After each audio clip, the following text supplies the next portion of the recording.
임상 데이터에 따르면 면역계는 새로운 코로나 바이러스에 감염된 사람들의 세퇴와 사망에 영향을 미치며 이는 면역 반응에 영향을 미치는 스테로이드와 같은 치료법에 대한 요구를 불러일으켰습니다.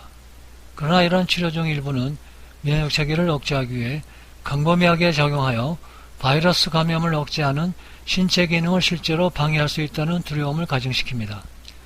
그럼에도 불구하고 일부 의사들은 사이토카인 폭풍이나 폐 섬유증을 억제하기 위해 스테로이드제인 부신피질 호르몬을 선호하는 의사들이 있습니다.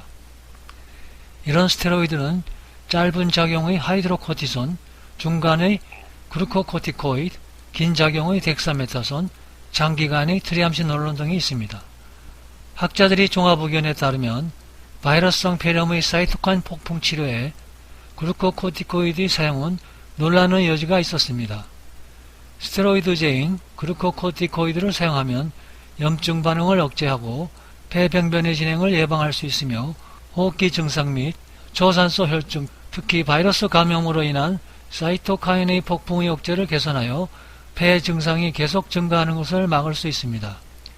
그러나 그루코코티코이드는 신체 면역 기능을 억제하지만 완전히 바이러스를 제거하기 어렵게 하여 2차 감염의 위험을 증가시킬 수 있습니다.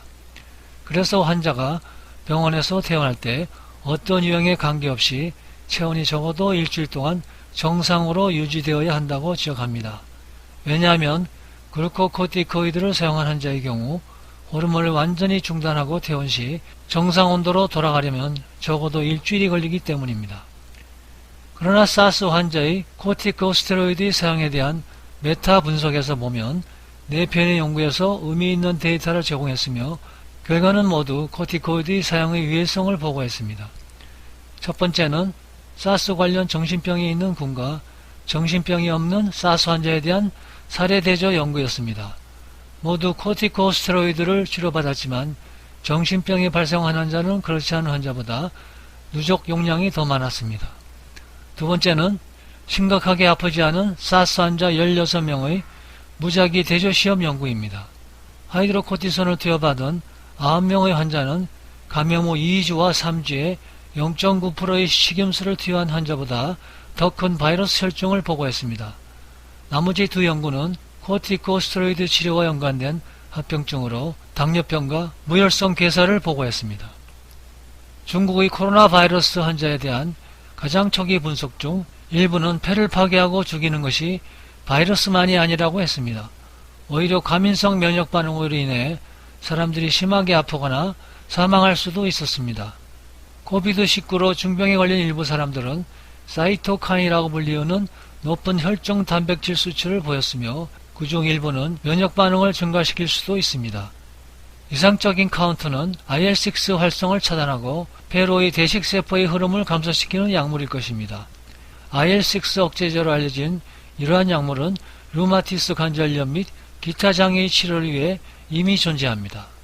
스위스 제약회사인 로슈가 만든 액템라가 코로나 바이러스 환자를 치료할 수 있도록 중국에서 승인받았습니다.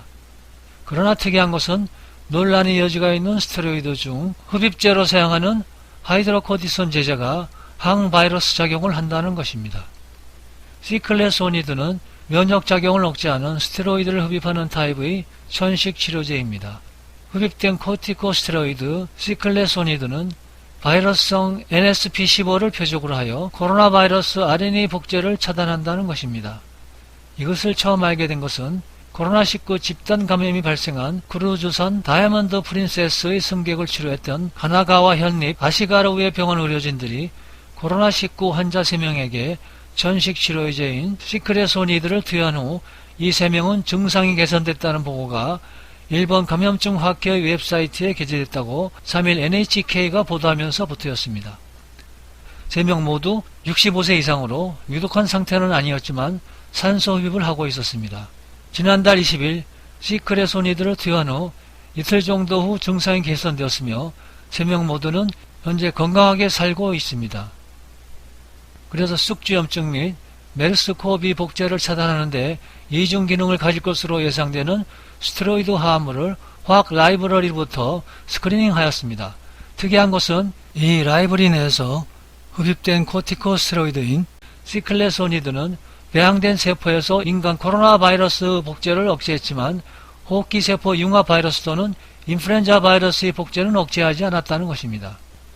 사스코비2 복제를 차단하기 위한 시클레소니드의 유효 농도는 6.3 마이크로몰이었습니다.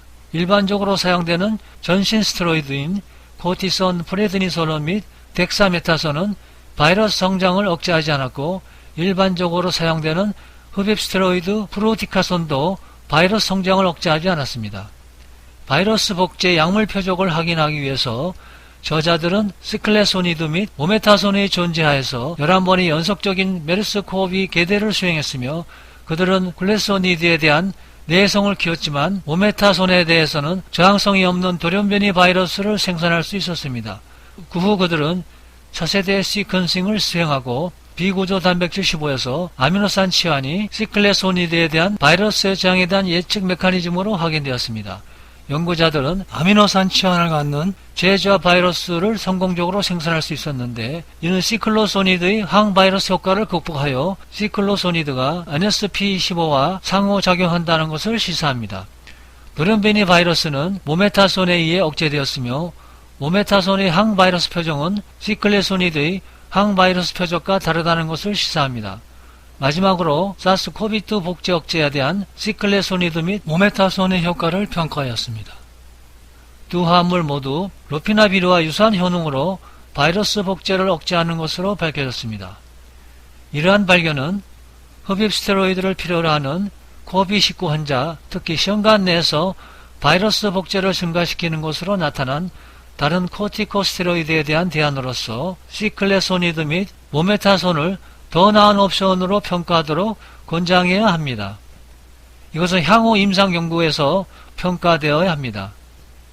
신종 전염병에 권장되는 이 약물의 병용치료 용량은 시클레소니드의 정량 흡입기를 이용해 시클레소니드 320 마이크로그램을 14일 동안 하루 2번씩 경구 흡입하고 활성기에는 시클레소니드와 10일 동안 하이드록시클로킨 400mg을 하루 한 번 복용할 것을 권유합니다.